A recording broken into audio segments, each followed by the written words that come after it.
Have you ever stopped to think about the invisible forces that shape what you believe? Well, today we're diving deep into that very story. It's a journey about influence, one that stretches all the way from the birth of public relations to the algorithms that are, right now, curating the very screen you're looking at.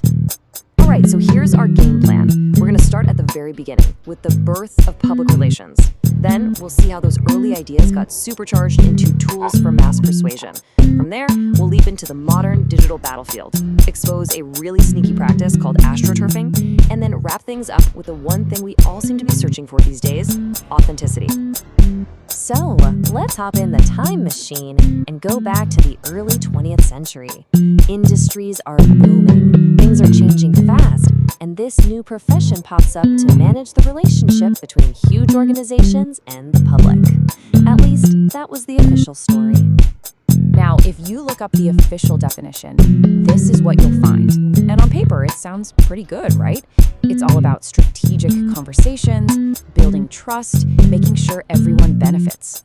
The ideal is a respectful dialogue, not a monologue designed for control. But as you can probably guess, that ideal was about to get a serious reality check.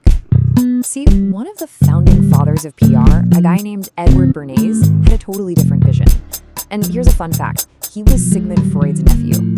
So he wasn't just interested in starting a conversation. He was fascinated by the deep, unconscious stuff that makes us tick.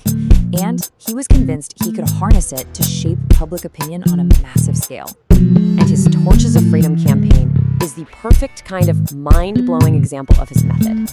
He didn't just sell a product, he sold an idea. By brilliantly linking cigarettes to the women's suffrage movement, basically framing smoking as an act of rebellion and power, he completely shattered a social taboo. The result? A huge new market for tobacco companies. It was a total masterstroke of psychological marketing. But, Bernays wasn't operating in a vacuum. His techniques were part of a much bigger trend. All through the 20th century, the tools for shaping our minds were being sharpened and perfected, everywhere from the battlefield to the shopping aisle.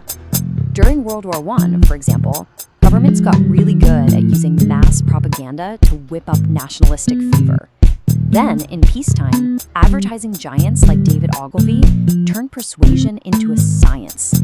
They started pulling in psychological models to figure out, and let's be honest, shape what we buy and why we buy it. One of the biggest ideas they grabbed from psychology was the Pavlovian model. Think about it. Why does hearing a certain jingle instantly make you crave a soda? Or why does seeing...